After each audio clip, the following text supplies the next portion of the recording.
15. мај 2018 година и како што се најави, еве и во Велес, силни врнежи, порујни врнежи, засилен ветер, грмотевици, некаде беа поизразени грмотевиците, на 3 места се лоцирани и громови во околината на Велес, не во градот Велес.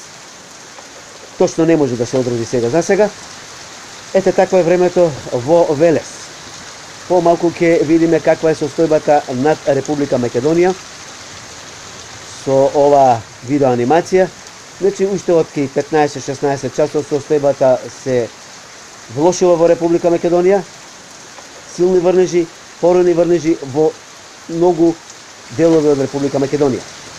Еве во овие моменти некаде околу 17 часот и 30 минути, 18 часот, поизразени грмотевици во Велес и околината на Велес, реков 3 грома има. Но точно каде се лоцирани не може за сега да се каже. Тоа потоа ќе информираме. Ете, таква е состојбата во Република Македонија. Бранот од југозапад и запад се движи кон централните делови, источните, североисточните делови од Република Македонија.